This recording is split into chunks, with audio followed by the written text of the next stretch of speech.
கேள்வி பார்வையாளர் வணக்கம். இந்த நேர்காணலில் நாம் சந்திக்க இருக்கும் சிறப்பு விருந்தினர் அண்ணா திராவிட மக்கள் முன்னேற்ற கழக பொதுச் செயலாளர் வழக்கறிஞர் பசுமன் பாண்டியன் சார். வணக்கம். வணக்கம். உங்களுக்கு தெரியும், இந்த தாவேக அரசு அமைஞ்சதுலேருந்து பல்வேறு சர்ச்சைகளை சிக்கிறாங்க. முக்கியமாக பார்த்தோம்னா, அமைச்சரே போதை மாத்திரை பயன்படுத்தினாரான்ற மாதிரியான ஒரு கருத்து கூட வெளியாகிக்கிறது. என்னதான் அவர் மறுத்திருந்தாலும் அதில் ஒரு சர்ச்சை இருப்பதாக கூட கருத்துக்கள் வருது. இதில் கூடுதலாக பார்த்தோம்னா, பள்ளி மாணவர்கள் வழங்கக்கூடிய அந்த ஆதார் கார்டில் ஜாதி, ரிலீஜியன், மதம்லாம் கேட்போன்ற மாதிரி ஒரு கருத்து வந்திருக்காது. கூடுதலாக தமிழ்நாட்டை சேராத பல்வேறு நபர்களுக்கு தமிழ்நாட்டில் டெல்லி பிரதிநிதி, விஜயனுடைய சிறப்பு ஆலோசகர் போன்ற பல்வேறு பதவிகளாக வழங்கியிருப்பது கண்டனத்தை தெரிவிக்கக்கூடிய வகையில் கூட இருந்தது. எப்படி பார்க்குறீங்க சார்? அதெல்லாம் கேவலமாக பார்க்குறேன். நாடு இவ்வளோ அசிங்கமாக போனதையும் பார்க்குறேன்.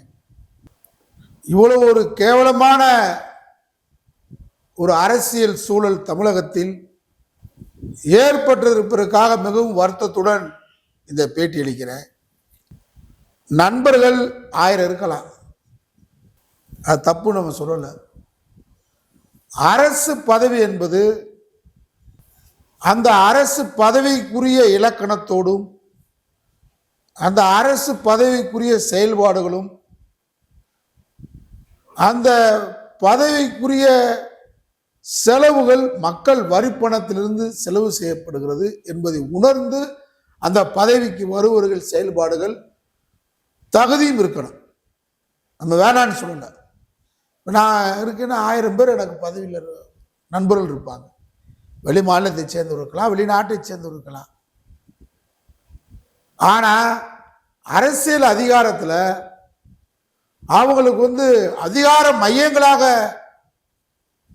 அவங்கள உருவாக்குறேன்னு சொல்றது இந்த தமிழ் மண், இந்த தமிழ் கலாச்சாரம், இந்த தமிழுடைய உழைப்பை வெளி மாநிலத்துக்கார வெளிநாட்டுக்காரர்களை என் நண்பர்கள் என்பதற்காக அவர்களுக்கு வாரி சுருட்டுவதற்கு அனுமதிப்பது என்பது தமிழ்நாட்டுக்கும் தமிழனுக்கும் உழைக்கக்கூடிய மக்களுடைய வரிப்பணத்துக்கும் நாம் செய்கிற துரோகம் இல்லையா?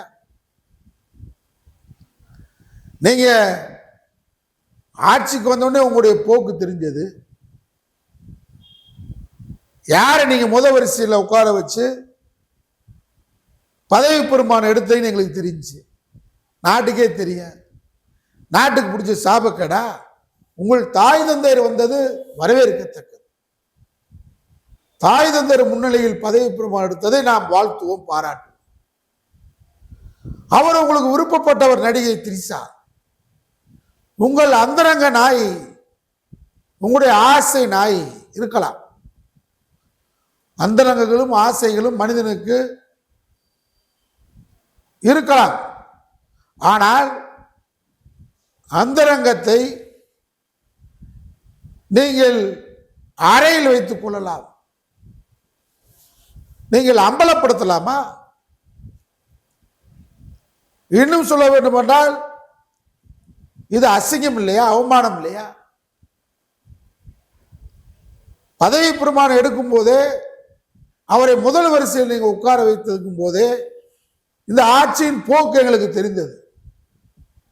உங்களுக்கு விருப்பப்பட்டவராக இருக்கலாம், அவரை எங்கே அமர வைக்க வேண்டும், ஒரு 4 வரிசையில் உட்காரலாம். கல்வியாளர்களும் IAS IPS படித்தவர்களும் அரசியல் தலைவர்கள் அமரக்கூடிய இடத்தில் அரிதாரம் பூசிய உங்களுடைய அந்தரங்க நாயகியை நீங்கள் முதன்மை வரிசையில் உட்கார வைக்கும் போதே இந்த அரசின் போக்கு எங்களுக்கு தெரிந்தது. அடுத்து என்ன செஞ்சீங்க? 2 நாள்ல உங்க ஆஸ்தான ஜோதிடர் பண்டிட் கூப்பிட்டு பதவி கொடுத்தீங்க, அரசாங்க பதவி. எல்லோருடைய எதிர்ப்புக்கு பின்பாக அதை நீங்க வாபஸ் பண்றீங்க. அவருக்குரிய அரசு செலவு நியாயமானதா? மக்கள் பணத்தை நான் தொடமாட்டேன், எனக்கு பணம் தேவையில்லை, நான் ஒரு பணத்துக்கு 500 கோடி சம்பாதிச்சவன், என்கிட்ட இருக்க பணத்தை நான் என்ன செய்யலாம் தெரியாம இருக்கேன், ஏலி கடிச்சு திண்டுக்கிட்டு இருக்கு, கரையான் கடிச்சுக்கிட்டு இருக்காங்க, சேர்த்து வச்சிருக்கிற பணத்தெல்லாம் சொல்றீங்க. ஆனா பணத்தெல்லாம் கொண்டு போய் லண்டன்ல போய் யார் பேர்ல சொத்தை பதிக்கிறீங்கன்ற விவரம்லாம் எங்களுக்கு வந்துகிட்டு இருக்கு. நீங்க எப்படிப்பட்ட யோக்கியன்று? மனைவி ஜீவனாம்சம் கேட்பாங்கன்னு தெரிஞ்சுக்கிட்டு மகன் ஜீவனாம்சம் கேட்பான், மக ஜீவனாம்சம் கேட்பாங்கன்னு தெரிஞ்சுக்கிட்டு பணங்களை எப்படி பதுக்கி வைத்திருக்கிறீர்கள் பினாமிகளுக்காக அப்படின்ற விஷயம் எங்களுக்கு தெரியும். அது உங்க தனிப்பட்டவாறு இருக்கட்டும். அதிகார மையம் இங்கே கிடையாது. ஒரே மையம் தான் சொன்னீங்களே. இப்ப எந்த விதமான அறிவிப்பும் இல்லாம உங்களுக்கு செம்புதுகிட்டு தெரிஞ்ச, நான் அப்படிதான் சொல்லுவேன், மேக்கப் மேன், செட்டப் மேன் எல்லாம் இருக்கக்கூடிய ஜெகதீஷ் பழனிசாமிக்கு நீங்க அரசாங்க பதவியை உதவியாளராக போட்டிருக்கீங்க. அதுல என்ன கள்ளத்தனமா இருக்கு? எல்லாமே கள்ளத்தனம் தானா? எல்லாமே உங்களுக்கு கள்ளத்தனம் தானா? வாழ்க்கை கள்ளத்தனம், அரசியல் கள்ளத்தனம், வாக்குரிமை ஏற்பட்டது கள்ளத்தனம், இயந்திரத்தின் மூலமா, இவிஎம் இயந்திரத்தின் மூலமா. 40 நாளாக ஜெகதீஷ் பழனிசாமிக்கு பதவி போட்டுட்டு, உதவியாளர் போட்டுட்டு நீங்க அறிவிக்கவே இல்லை. இன்னைக்கு வரைக்கும் அரசாங்க அறிவிப்பு வரல. ஆனா அவர் இன்ஸ்டாகிராம்ல முகநூல்ல எனக்கு பதவி போடப்பட்டு அரசாங்க பதவி அறிவிக்கல. என்னடா முறை இது? என்னடா புரட்டக்கல்? நாடா சுடுகாடா? தோழமை கட்சிகள் தலைவர்கள், திருமாவளவன், பொதுவுடைமை இயக்கம் போன்ற பெருந்தலைவர்களாம் எப்படி நீங்க மௌனம் காக்குறீங்கன்னு கேட்கிறேன். ஜோசியக்காரனை போடுற உன்னோட பணம் அளவுக்கு மிஞ்சி பணம் இருந்தா நீ அவனுக்கு தனியா சம்பளம் கொடு. இவரையும் கொடுத்துட்டு இருந்தீங்க. அரசாங்க பணத்தை நான் எடுக்க மாட்டேன்னு சொல்லிட்டு ஜோசியக்காரனுக்கு உழைக்கும் வர்க்கத்துடைய பணத்தை, வரி பணத்திற்கு முன் நடக்கூடிய இந்த அரசு கஜானா பணத்தை ஜோசியக்காரனுக்கு கொடுக்கறதுக்கு நாங்களாம் தமிழ்நாடு மக்கள் கிறுக்கனா கேனைனா? உனக்கு செம்புதுகிற ஜெகதீஷ் பழனிசாமிக்கு எங்க வரி பணத்தை உதவியாளர் போட்டு கொடுக்கறதுக்கு நாங்க என்ன கேனைனா தமிழ்நாடு?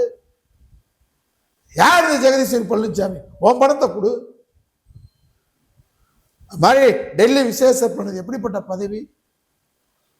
தமிழ்நாட்டுக்கும் டெல்லிக்கும் ஒரு உறவு முறை ஏற்படுத்துறதுக்கு, சுமூகமான செய்திகளை பரிமாறுவதற்கு ஒரு சுமூகமான தமிழ்நாட்டுடைய தட்பவெப்பம், பூகோளம், அறிவியல், தமிழ்நாட்டு மக்களுடைய மனநிலை அறிந்த ஒருத்தர் நீங்க போட வேணாமா? ஜனநாயகம் படம் தோத்து போயிருச்சு, ஜனநாயகம் படம் எடுத்தவர் உன் நண்பர்களுக்காக அரசு கஜானா பணத்தில் ஒரு கர்நாடகத்தை சேர்ந்தவர் டெல்லி விசேஷ பிரதிநிதியா? தமிழ்நாட்டு மக்களை மடையன் கருதுறியா? முட்டாளுகள் என்று கருதுகிறார். ரீல்ஸ் போட்டு ஏமாத்துறான்னு கருதுறீங்களா? நான் அரசு பணத்தை தொடமாட்டேன். யார் விட்டு பணம்? உங்க அப்பா விட்டு பணமா? சந்திரசேகர் பணமா? புஷ்பாவா? புஷ்பா உங்க அம்மா அவங்க பணமான்னு கேட்கிறேன். சோபா சந்திரசேகர் பணமா? அரசியல் அதிகார மையத்தை உருவாக்க மாட்டேன்னு சொல்றீங்களே. இப்ப உங்க தலைமைச் செயலாளர் பக்கத்துல அறையில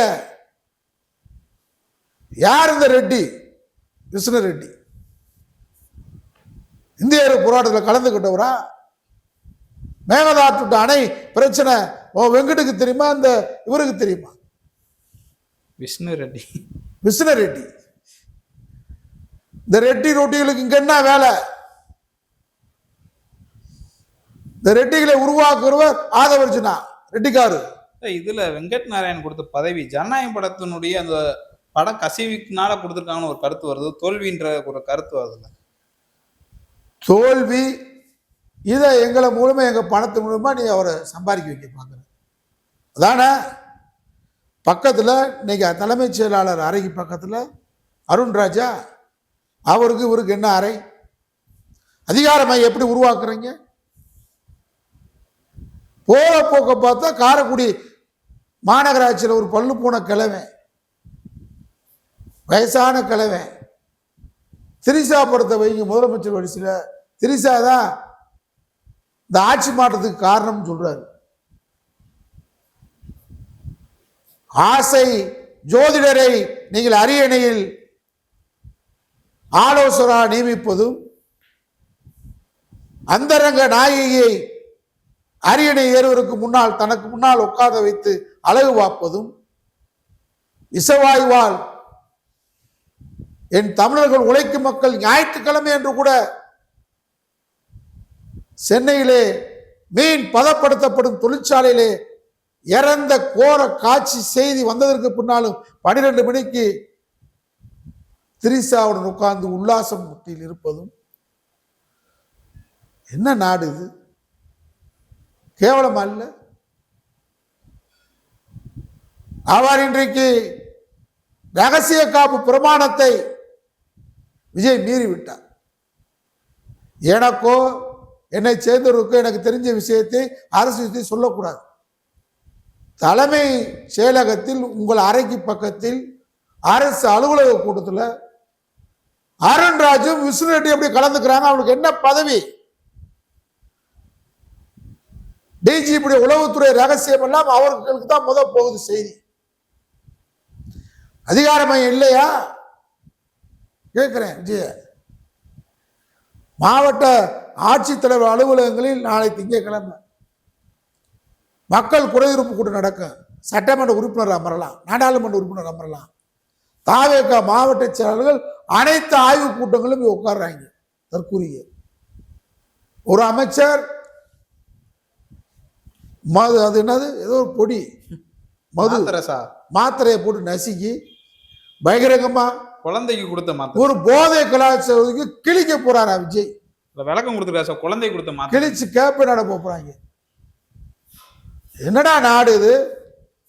சினிமா ஷூட்டிங் ஸ்பாட் மாதிரி தலைமைச் செயலகத்தில் கொண்டு வர்றீங்க. ஆட்சி நடவடிக்கை ரீல்ஸ் மாதிரி போடுறீங்க. இதுல விஸ்வநாதன் ஒரு அமைச்சர், காங்கிரஸ் அமைச்சர், டான்ஸ் ஆடுறதுக்காகவே அன்னைக்கு ஒரு ட்ரெஸ் போட்டு, ஒரு டிஷர்ட் போட்டு, ஒரு கேன்வாஸ் போட்டு, நாடாது காங்கிரஸுக்கார நீ எப்பயும் கதர்ச்சட்டோடு திரிவ. அன்னைக்கு நீ வந்து ஒரு ஆட்டம் போடணும், குத்தாட்டம் போடணும். ஏன்னா குத்தாட்டம் போட்டவர் தான் முதலமைச்சராக இருக்காரு. கொள்கை பேசுனா அந்த ஆள்கிட்ட மனசுல இடப்பட முடியாது. மேலும் இன்னைக்கு ஒரு குத்தாட்டம் போடணும்னு தாவேக்கு நிர்வாக குத்தாட்டம் போடுறது சரி. வாடி வாடி கைப்படாத சரி, வாடி வாடி அதெல்லாம் நம்ம வாயிலிருந்து சொல்லலாமா? அம்மா அண்ணா கொள்கையை படிச்சுட்டு, பெரியார் கொள்கையை படிச்சுட்டு, விஜய்க்கு பிடிச்ச பாட்டு சார், விஜய்க்கு பிடிச்ச பாட்டு, விஜய்க்கு பிடிச்ச ஆள்கிட்ட பேசுவாங்க. அது இருக்கட்டும். ஒரு அமைச்சர் இந்த நாட்டில் மிகப்பெரிய போராட்டத்தை தளபதி ஸ்டாலின் நடத்தி இந்த கவர்னர் இருக்கிற அதிகாரத்தை டெல்லி ஏகாதிபத்தியுடைய ஏஜெண்டாக செயல்படுற கவர்னர்கள் தான் வேந்தர். பல்கலைக்கழகங்கள்ன்றத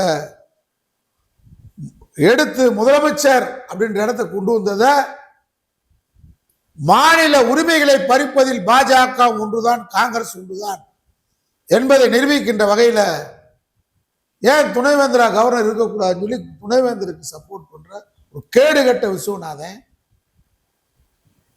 பள்ளிக்கூடத்தில் அந்த அந்த விழாவில் கலந்துக்கிட்ட பிள்ளைகளை பூரா காலை வருடி விடுறார், காலை பிடிச்சு. விஜய் ஏன் கண்டிக்கல? நீ அந்த கேஸு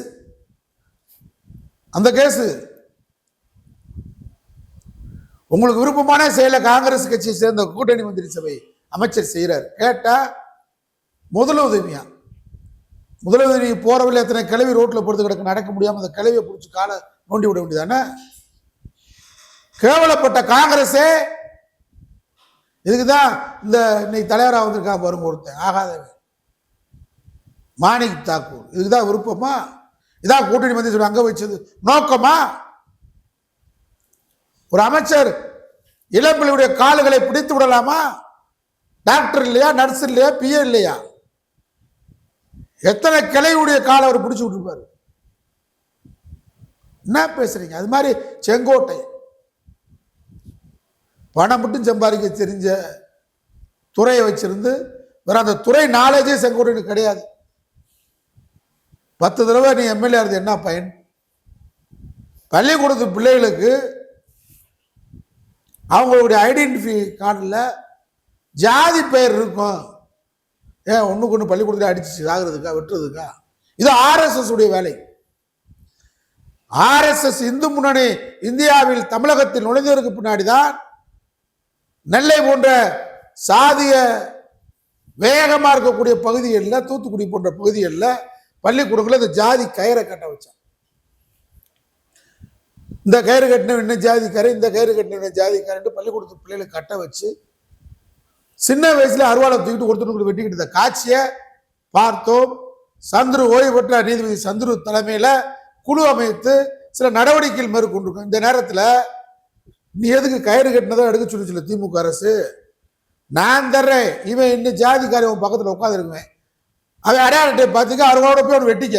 இதான் அர்த்தமா? இதான் உங்களுடைய செயலா? விருதுநகர்ல ஒரு அமைச்சர் ஏன் பேர போடு கலெக்டரை கூட நிக்க வச்சு பேசுற அமைச்சர். அவங்க அமைச்சர்கள் அன்னைக்கு பூரா தற்கூரிகள். பாலாரும் தேனாரும் இந்த 44 நாள்ல ஓடும் சொன்னாங்க. நாடுது நாடு, சட்ட ஒழுங்கு கெட்டு போச்சு. குறிப்பாக பெண்களுக்கு பாதுகாப்பு இல்லை, குட்டீசுகளுக்கு பாதுகாப்பு இல்லை, கிழவிகளுக்கு பாதுகாப்பு இல்லை. 99 சொல்லியிருக்காரு. இன்னைக்கு 2 வயது முதல் 81 வயது கிளை வரைக்கும் பாதுகாப்பு இல்லை. எங்கு பார்த்தாலும் போதை கலாச்சாரம். மந்திரியே நசிக்கிட்டு இருக்காரு மாத்திரைய, போதை மாத்திரைய. இப்படி ஒரு கேவலமான நிலைமையில தமிழ்நாட்டில் ஒரு ஆட்சி நடந்துகிட்டு இருக்கு. ஒன்றிய அரசு இந்த ஆட்சிக்கு பக்கவலமா இருக்கு. ஒன்றிய அரசு எதிர்க்கக்கூடிய திமுக தோழமை கட்சிகள் எல்லாம் இன்றைக்கு வாய் மூடி மௌனியாக இருப்பது தமிழக மக்கள் மத்தியில் அந்த கட்சியுடைய எதிர்காலம் குறித்து மக்கள் ரொம்ப சிந்திக்க தொடங்குவார்கள். ஆகவே தாவேக அரசு என்பது போதை கலாச்சாரத்தை ஒழிக்கவில்லை, லஞ்ச லாவணியத்தை ஒழிக்கவில்லை. இங்கே ஆசை நாயர்களை, ஆசை நாயகிகளை, தமிழ்நாட்டில் வரலாறுல நீங்க வரலாறு கிடையாது, புராணத்துல பாத்தீங்கன்னாக்க செருப்பு இந்த நாட்டை ஆண்டுச்சுன்னு வாங்க. செருப்பு அது மாதிரி அந்த செருப்பு கூட ஒரு ஆள் போட்ட செருப்பு. இன்னும் யாரெல்லாம் கேவலமா, செருப்பை விட கேவலமா, செருப்புக்கு ஒரு ஆள் போட்ட செருப்பு நாட்டாண்டு இருக்கு. இன்னும் கேவலமான மனிதர்கள் எல்லாம் இந்த நாட்டை ஆளக்கூடிய சூழ்நிலை ஏற்படுமோ என்கின்ற ஐயம் ஏற்படுகிறது. இளைஞர்கள் சக்தி, மாணவர் சக்தி எல்லாம் சிந்தித்து செயல்பட வேண்டிய காலகட்டம் இது என்பதை தெரிவித்துக் கொள்கின்றேன். நன்றி.